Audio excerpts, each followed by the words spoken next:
दोस्तों, क्या आपको मालूम है कि ऑस्ट्रेलिया में 2 करोड़ 27 लाख इंसान बसते हैं, जबकि यह मुल्क 20 करोड़ रेबिट्स का भी गढ़ है, यानी इंसान की जनसंख्या से 10 टाइम्स से ज्यादा है। इन खरगोश ने ऑस्ट्रेलिया में इतना ज्यादा नुकसान कर दिया है कि सरकार को इन्हें खतरनाक जानवर घोषित करना पड़ा। जहां ऑस्ट्रेलिया के लिए खरगोश एक नुकसानदायक है और वहीं इनसे छुटकारा पाने की हर नाकाम कोशिश कर चुके हैं। वहीं चाइना ने पिछले 30 सालों में 40 लाख से भी ज्यादा खरगोश इंपोर्ट किए। उनको खाने के लिए नहीं, बल्कि एक अनोखा एक्सपेरिमेंट करने के लिए, और जो रिजल्ट निकाला गया उसने पूरी दुनिया को हैरान और परेशान कर दिया है।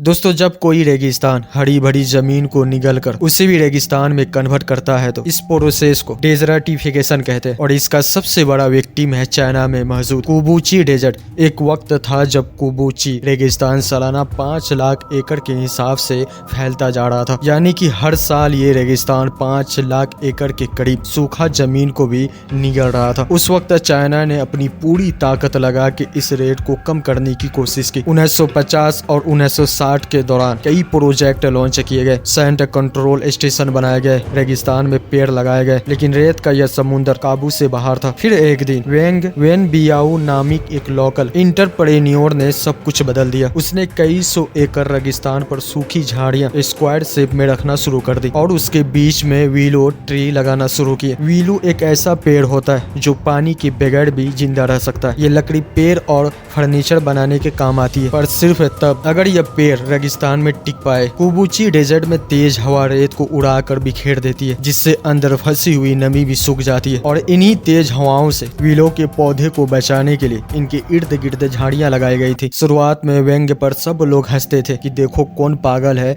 जो रेगिस्तान में पेड़ लगाता है, लेकिन किसी को भी व्यंग्य के इरादों का जानकारी नहीं था। अगले 3 सालों तक सब सही चलता रहा, लेकिन फिर एक नया समस्या खड़ी हो गई। विलोस के पेड़ को अब स्पेशल केयर की जरूरत थी। अगर उन्हें पेपर और फर्नीचर इंडस्ट्री को बेचना था तो जरूरत थी कि पेड़ की नई टहनियों को फौरन काट दिया जाए ताकि पेड़ का मेन तना मोटा हो जाए। पर रेगिस्तान में ये काम करना बहुत मुश्किल भी था और महंगा भी, और यहीं से कहानी में एक नया मोड़ आता है। यही वो पॉइंट था जहाँ खरगोश यानी रेबिट्स की एंट्री होती है। खास तौर पर रेक्स रेबिट्स इस कहानी का हिस्सा बने। रेक्स रेबिट एक खास ब्रीड है जिनका फर बिल्कुल ओटर या ऊंट के बालों जैसा होता है, बहुत मुलायम, महंगा और लग्जरी कपड़े बनाने में इस्तेमाल होता है। अब आपके मन में सवाल आ रहा होगा कि आखिर खरगोश को यहाँ पर लाया ही क्यों गया, क्योंकि रेक्स रेबिट विलो के पेड़ से निकलने वाली नई टहनियों को खाना पसंद करते हैं। जब वह नई और पतली टहनियां खाते गए तो पेड़ का मेन तना और ज्यादा मोटा होता गया, जिसको पेपर इंडस्ट्री वाले महंगे दामों में खरीद कर ले जाते थे। यानी कि खरगोश ने खाना भी खाया और पेपर इंडस्ट्री को रॉ मटेरियल भी दिया गया। एक तरफ इन्वायरमेंट,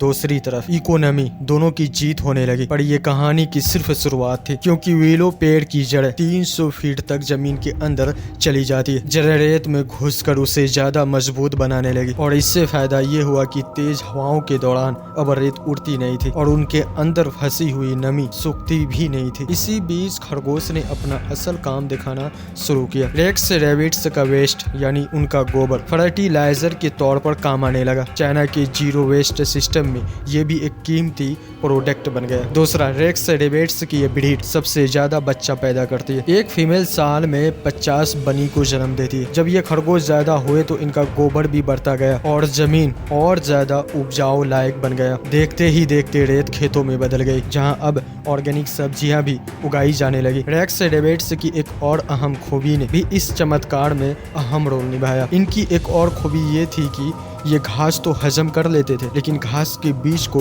हजम नहीं कर पाते थे। इसकी वजह से बीज इनके गोबर के साथ निकल जाता था और कुछ अरसों बाद घास भी मल्टीप्लाई होने लगी। यानी रेबिट्स ने सिर्फ विलो ट्रीज की मेंटेनेंस का काम नहीं किया, बल्कि घास भी उगाई और आखिर में उस फल को भी महंगे दामों में सेल किया जाने लगा। रेबिट्स ने सच में रेगिस्तान को हरा भरा बना दिया था। इस एक्सपेरिमेंट की कामयाबी के बाद वैंग सिर्फ यही नहीं रुका, उसने 100 बुलडोजर्स किराए पर लिए और रेगिस्तान रेगिस्तान के टीलों को लेवल करना शुरू कर दिए। उसने गड्ढे भरे, जमीन सीधे की और उस पर भी विलो के पेड़ लगाना शुरू कर दिए। इस दौरान लोकल लोगों को इंकरेज किया गया कि वो भी रेक्स रैबिट्स पाले। उसने चाइनीज सरकार की मदद से लाखों रेक्स रैबिट्स मंगवाए और लोकल लोगों में बांट दिए। हर घर अब एक छोटा फार्म बन गया। 10 सालों तक ये प्रोजेक्ट चलता रहा और पूरा एरिया ही बदल गया। एक वक्त था जब यहाँ रेत के अलावा कुछ भी नहीं होता था। अब यह हरा भरा एरिया है। कुबूची डेजर्ट का टोटल एरिया 18,600 स्क्वायर किलोमीटर पर फैला हुआ है, जिसमें से यूएन रिपोर्ट के मुताबिक 33% या फिर 6,250